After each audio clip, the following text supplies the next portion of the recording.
Today, we are going to make some grass.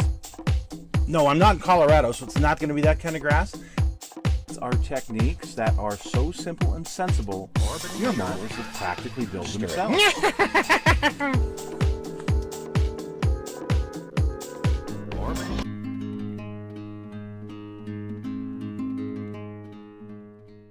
So this is the new board that replaces the old train table, and in the upper left-hand corner is the area where I want to build a tunnel. So what I have done, I've laid my track down, I have painted the bed where the track is going to go kind of a gray color. I've put in my little park area, I've put my amusement park train in, and all of this is ready to go. So now I'm going to get things marked out. I've decided I'm going to use Gorilla Glue. It works very well for me on the bead board. I guess it's, some people call it bead board, but the styrofoam, the white styrofoam, it's much less expensive than the blue styrofoam. Anyway, this is what I'm going to use on this project. So the first thing I need to do is mark out where exactly I want this tunnel.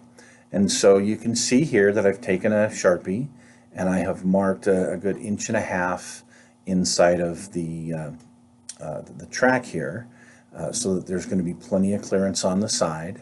I've put my first piece there, and you can see how I've cut it to contour with the curve. And I'm going to need to start cutting layers on not only the corner piece, but the piece that goes between the HO scale and the N scale line. So I will be doing that. Then I need to make sure that once they fit good, they look good, make any trimmings that I need to make. Then I would use some of my Gorilla Glue. And when I go to glue this thing down, I'm not going to smear it over every square inch of it. But as you can see, I just kind of go along the edge here and then maybe a little bit in the middle, and then I put the two pieces together. You can also see that as I do these different layers, I am beveling the edge just a little bit, and you'll see why here in a minute. So I'm starting to build my layers up here in the corner. Here we are to the third level. Now the third level is as high as I was going to go for the N scale, and I'll put a roof on at that point. But for the HO scale, well, I'm going to go up 2 more inches. I'm going to go to 5 inches because I'm using 1-inch beadboard here. Like I said, the third level will be the cap for the N scale. But I'm going to continue to go up here in the back. And as you can see, I'm tapering as I go up so that the area is smaller and smaller. We're going to wind up here at the peak, which is the 10th level. Give you some idea how high that I'm going to go on this. So, and actually I did use some blue board that I had that was a little bit thicker. It's 2-inch board. So this is 12 inches total in height. So right dead center in the middle, I wanted to have like an old a mine entrance where they would do that tailings where they roll a little car out on a track and dump tailings down. So I built this out of some of the scraps. So you can see where I've kind of glued them together. I've had to cut certain areas to kind of fit all of these contours.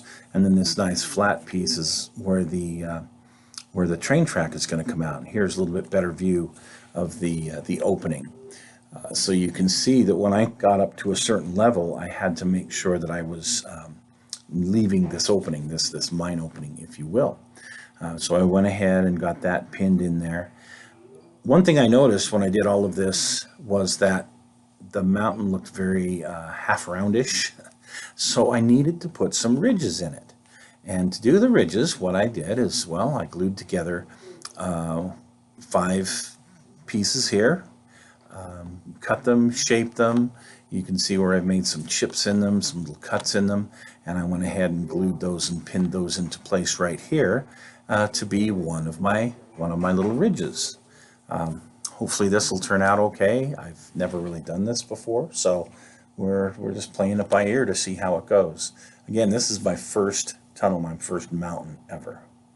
So on this side here, I've got this particular one that, again, I think I just used a chunk of styrofoam that I had, a much larger chunk. And I cut this piece out and I started to shape it, as you can see, and make it fit into where it needed to go. I did most of my cuts with a hot wire foam cutter, so they would be a lot cleaner and, well, in some cases a little more jagged. But here you go. Here is the base product. You can see the different levels, the roof there of the end scale part, and then how everything's kind of tapered back a little bit. I think I'm happy with how this looks at this point. It's not very heavy, and I think it's going to make a decent tunnel. One thing that I wanted was with the peak area, I wanted to kind of have it forward a little bit, if that makes any sense. I didn't want it right up against the corner. So I did it in such a way, and you can see here where it's the peak is actually about 1.5 inches from where the wall would be, and I've put some pieces in here to kind of help all of that taper. Again, you can see where I've made my cuts, and you can see how, you know, this peak area really truly is more like a peak than just stuffed up against the corner of the wall. So once I had all the carving done that I wanted to do, I pulled all the pins out that I had holding everything together, and I started painting. Now keep in mind I have a latex paint that's this nice kind of a tan color, an earth color, and I have a bunch of it. So this is what I use to paint the entire mountain. Just the whole thing got one coat of this, this kind of a tan color. So once this was pretty much dry, I took some of the Woodland Scenics. I want to call it burnt umber. I can't remember which tint it is, but I took that and I brushed that into the low areas, the ravines, if you will, because what I want is for those to be a little bit darker than everything else on here.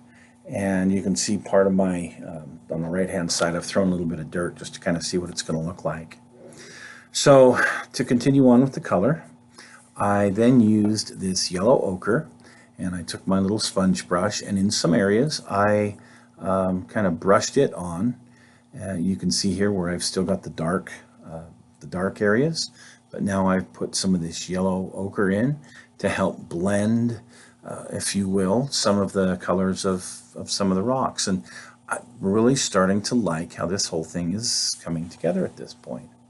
So for the tailings in the middle, I really was anxious to get on this. So I took some watered down PVA and brushed it on.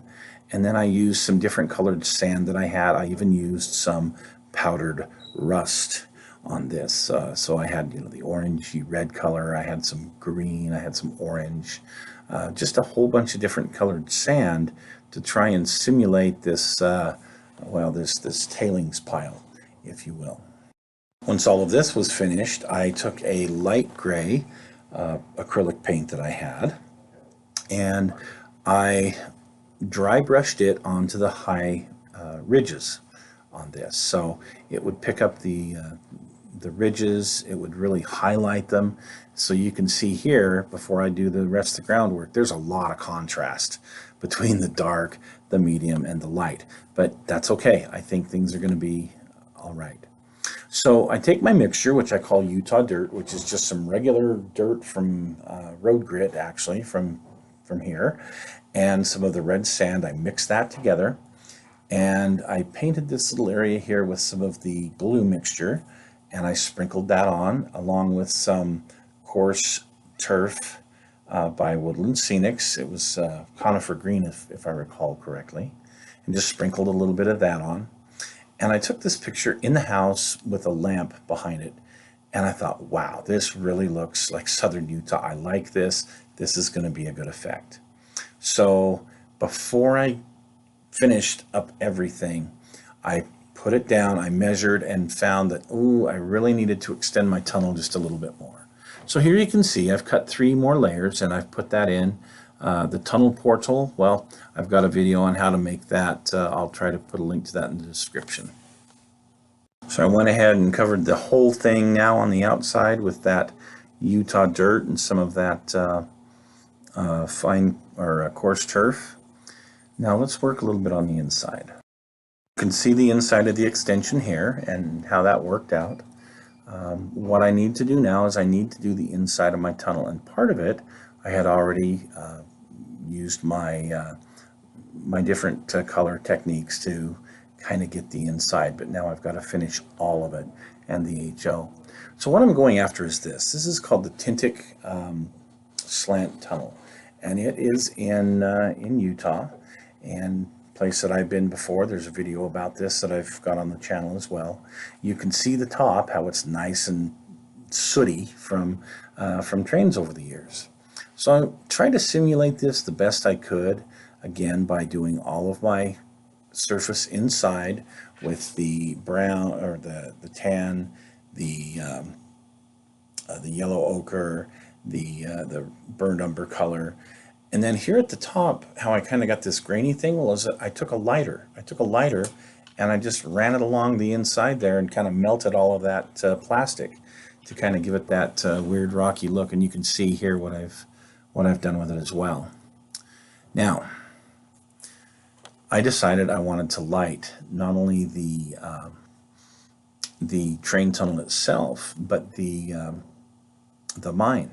And I found these beautiful green LED lights. These are the same lights I bought at the dollar store for St. Patrick's Day. They were in the St. Patrick's Day train. They were also in the Munster House build that I did. And you can see I recessed it in there nicely, easy to get to switch.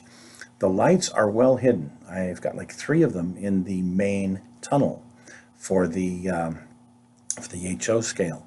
On the far right hand side here you can see one of them visible, and here about in the middle you can see one visible, but they're pretty well hidden in there.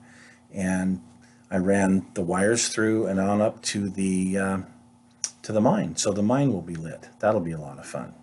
So here's the finished product. I went ahead and got all of the Utah dirt on, a little bit of greenery you can see.